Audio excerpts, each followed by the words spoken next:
So Razer makes business laptops now. Who would have thought?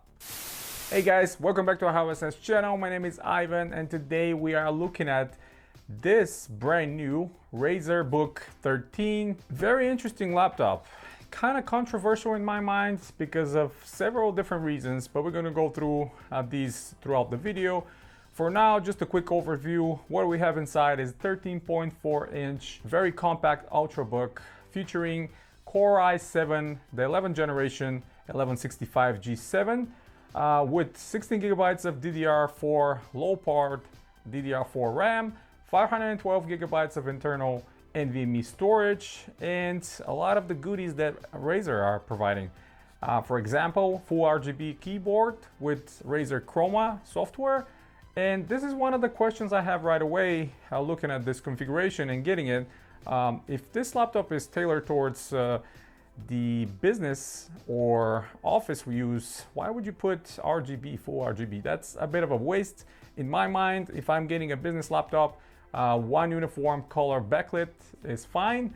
Of course, you can do this through the Chroma and select your own color and just keep that way. But still, I think it's a little bit of a waste because this laptop is not really tailored for gamers. And the other thing is, for not being gaming laptop and not being super powerful machine that you can do anything on, the price tag of $1,500, it's a bit much. And I understand because there's a lot of engineering went inside, and you guys are gonna see when we do the unboxing, when we open the back side of the laptop and see some of the components, you will see that there's definitely a lot of engineering went inside this laptop to look the way it is and to be the highest quality the way it is. And what I can compare it only is with some of the Microsoft products like the Surface, Surface Pro, Surface Book. Similar feeling. We have full CNC aluminum body. We have excellent screen, minimal bezels, 1920 by 1200 screen, which gives you a little bit more real estate compared to the regular 1080 screen. Face recognition technology, just like on the Surface, for using Windows Hello. The camera will scan your face, open it right away, so you don't have to punch any codes or use fingerprints or anything like that. Of course, we have Thunderbolt 4 on board. Excellent to see as well. But again, we don't have any gaming level graphics card. It's just a built-in Intel graphics card, which, let's face it, it's not that powerful. You're not going to be able to play any AAA games, maybe some lightweight games out there, but sure, that's not really the purpose of this laptop. We have active cooling, vapor chamber, great thing to see, keeps the temperatures down. But without me talking too much, let's go into the unboxing. We're going to check out the internals. We're going to do a quick overview, and of course at the end we're going to summarize in the conclusion. So what's inside of the box of the Razer Book 13? Before we open it, we're going to see what's outside. We have some logos for Thunderbolt, HDMI, THX, spatial audio, and that's pretty much it.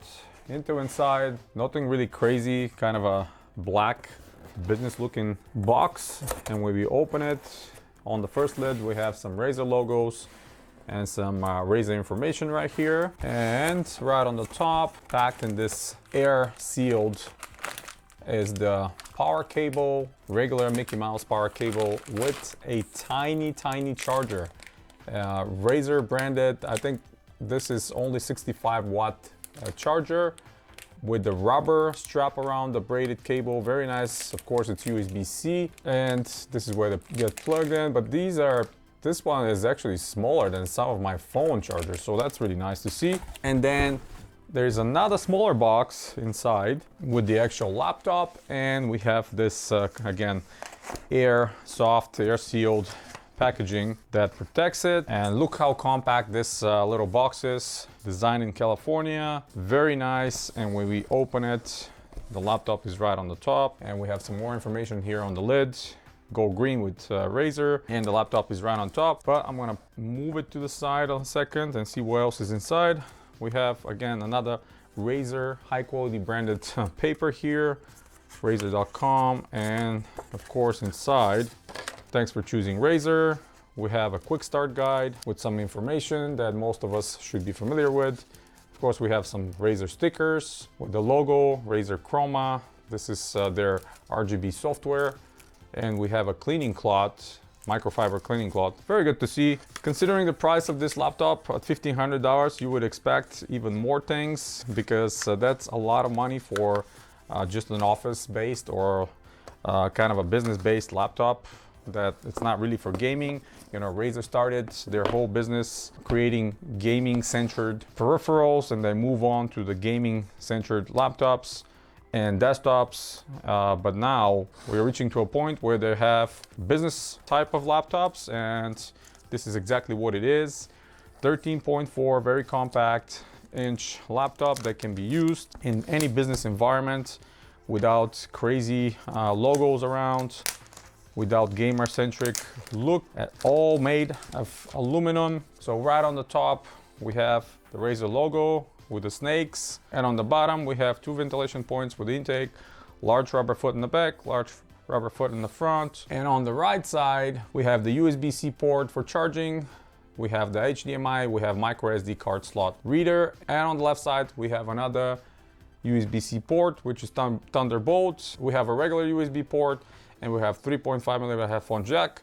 On the front we don't have anything, just a little lid to kind of grab the lid to open. Status light, tiny status light right here on the right side, and on the back all that is rubber, because when we open the lid kind of becomes a foot to lift up the laptop a little bit, and opening it with one hand is possible. Cover the keyboard is with this recycled fabric as well. We're going to take that to the side, and that reveals how the keyboard looks. Keys are white plastic, unfortunately they're not metal. And on the right side we have 2 stickers, the THX sound sticker, and we have the Intel i7 Evo. Of course, this is for the Core i7 1165G7 processor inside. This is the next generation i7 that is one step above the one inside my Surface Book, which was 1065G7. Now this is 1165G7. Again, not much of improvements here. It's still 4-core, 8-threaded processor. We have more cache with this one, but essentially it's pretty much the same. There's several different versions of this laptop. Some of them come with 4K screen, which is absolutely unnecessary in my opinion. But this specific one is coming with the 1920 by 1200, which is Full HD Plus, what they call 13.4-inch touch display.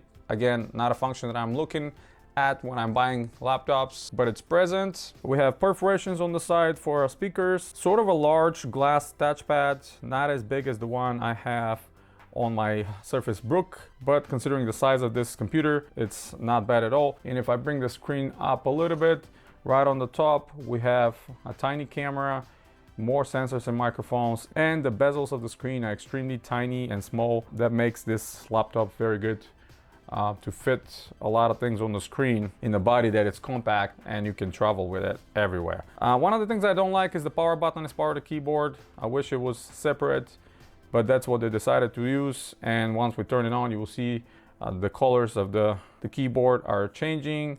And this is full RGB keyboard that can be controlled through their own software, which is the Razer Chroma. I'm going to show you some speeds of the internal storage. We're going to look at some of the details of the memory as well.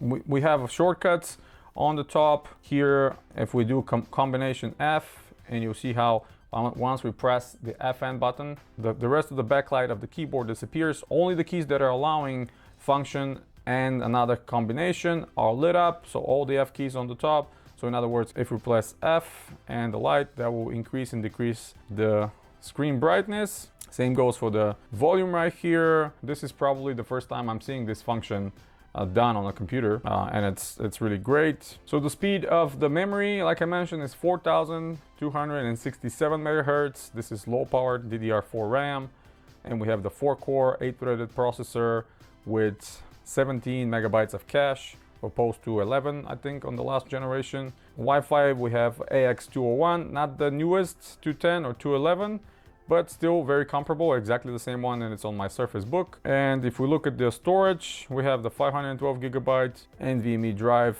very fast, and what they're using inside is Samsung Evo. So let me turn it off now. I'm gonna flip it over, I'm gonna open it and see the internals. We're gonna see what we can upgrade, or if we can upgrade anything else. But when it comes to construction, I think it's very high quality, all metal body. Some of the things that bother me are the sharp edges. So if your palms are resting here, or you're kind of trying to touch the sides, they're not very smooth. This is one of the minor negatives and kind of nitpicking on my part. Very sharp. The touchpad is very responsive. It's almost the same one as in the one on the Surface Book. The screening is gorgeous and the size is perfect. I think 13.4 with the resolution of 1920 by 1200 is great for consuming media content and creating some work. When it comes to cooling and ventilation, the exhaust ports for these intakes I showed you earlier are right here on the top between the laptop and the screen, so the heat will be dissipating this way. And yeah, when those fans kick in, you can definitely hear them. They're not completely silent, but at least they're providing enough cooling for the hardware inside, which shouldn't be that much because this i7 that it's inside the Razer Book 3 is a lower powered ultrabook level i7, so it shouldn't be that big of a problem. And then we're gonna open it and see what is inside. So in order for us to open, we have 4 screws in the back, 4 screws in the front, and 2 in the middle. And they're not your regular Phillips type, but they're these star or Torx screws. So luckily I have some of that in my Xiaomi toolkit right here. So the size is Torx T5H. This is what I'm using for these screws.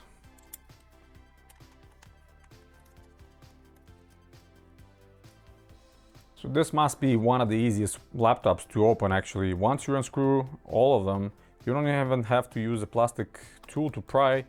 The whole lid comes off completely independently with no problem. There's some interesting things to observe right here on the lid right away. We have pre-applied thermal pad on top of the NVMe drive, and we have additional metal on the lids where the battery is, additional soft spots around here to separate the cooling. So yeah, that's definitely a lot of engineering went into this one. You will see the perforations here for the coolers. And I'll take this to the side real quick and let's see what do we have inside. So far what I can see is we have the 55 watt-hour battery, 3 cells right here.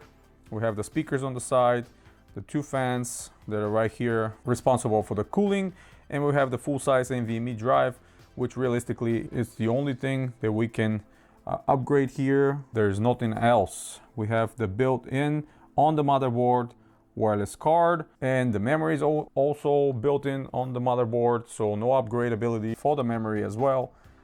So yeah, that's pretty much it. I think the whole cooling solution here is with vapor chamber to kind of keep it low profile and compact.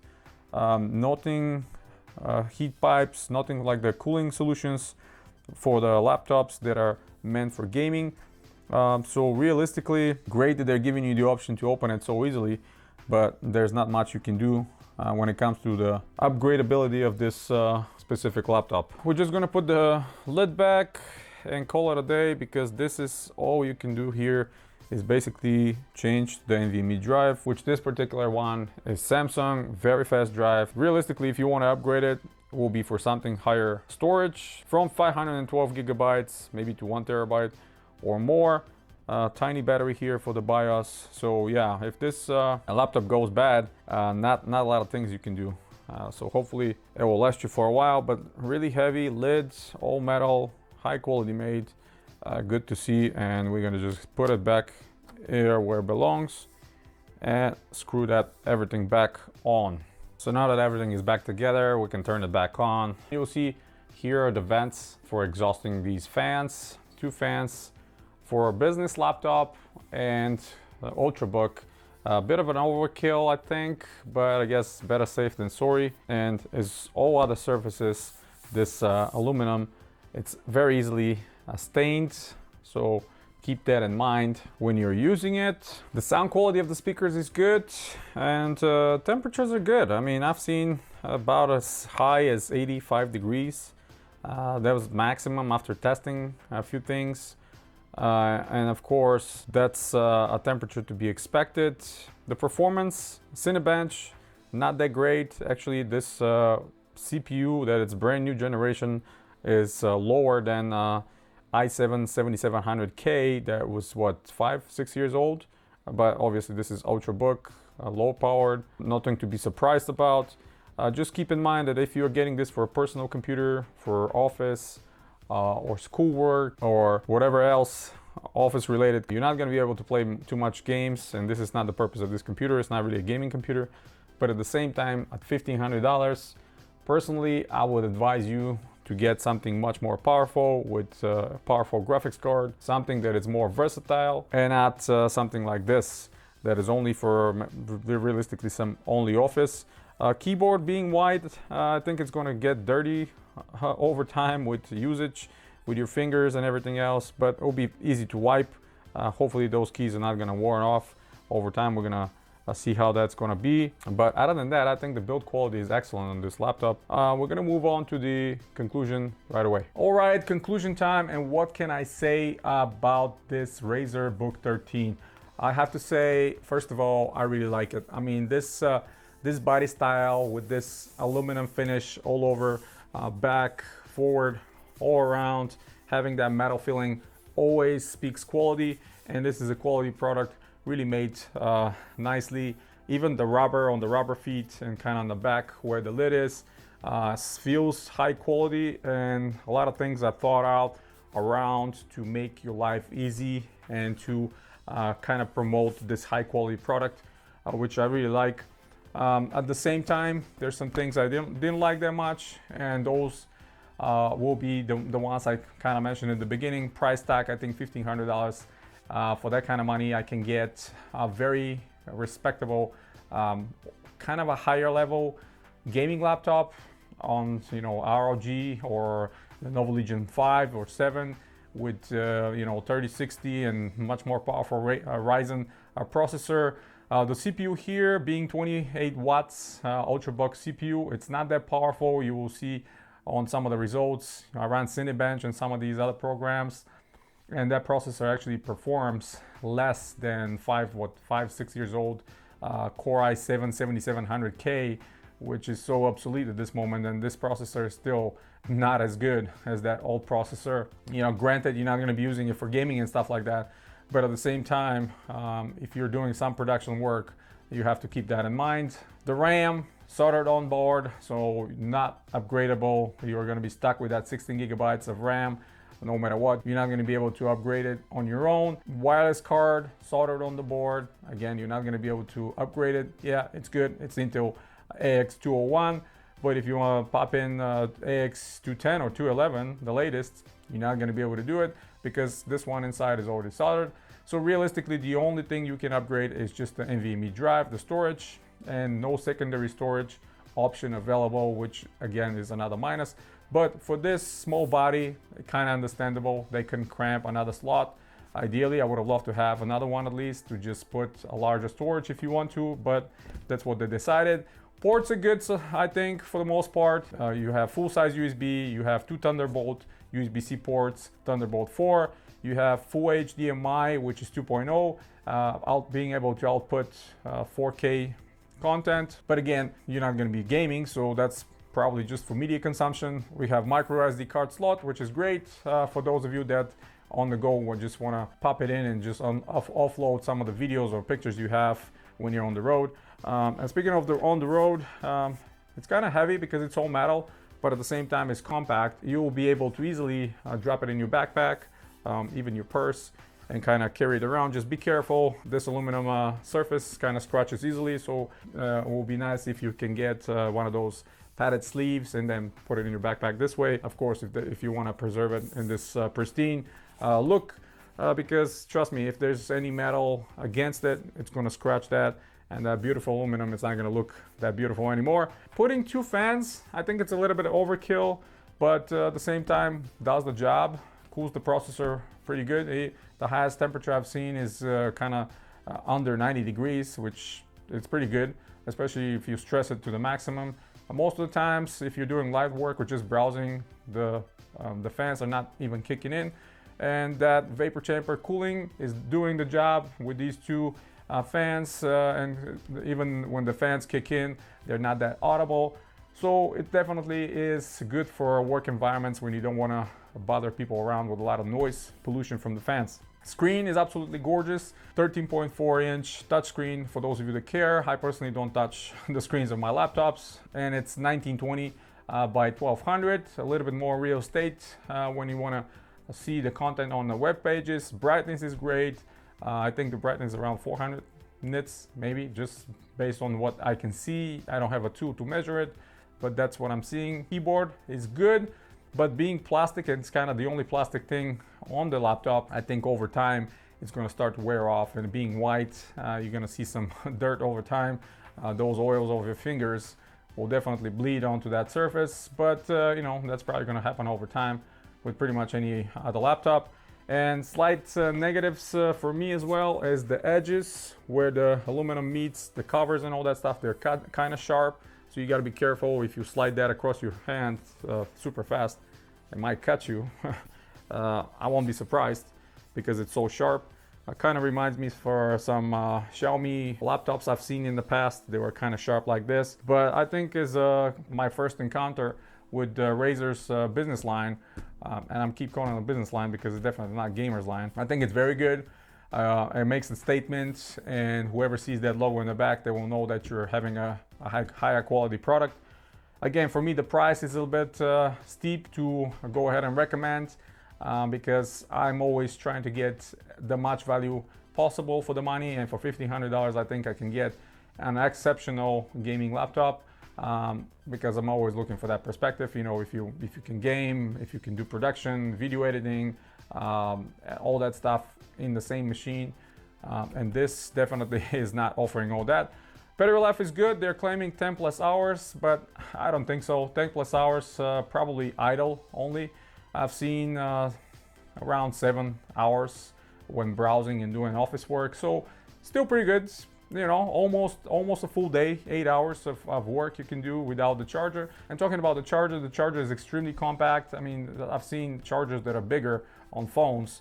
So great work on the charger, very compact, high quality, braided cable, rubber strap, all that stuff. Even the power cable is high quality. You can see that it's there's some extra work and idea done behind that. Overall, I really like the laptop. The only thing I don't like is not being possible to upgrade on your own and the price tag being so high. So yeah, that's pretty much it. That's my opinion on the Razer Book 13. If you want to support this channel, check out the link on the description below. Hit the thumbs up if you like the video. Stay tuned to the channel. Subscribe if you're new. There are a lot more videos coming very soon. And until next time, guys, you have a wonderful day.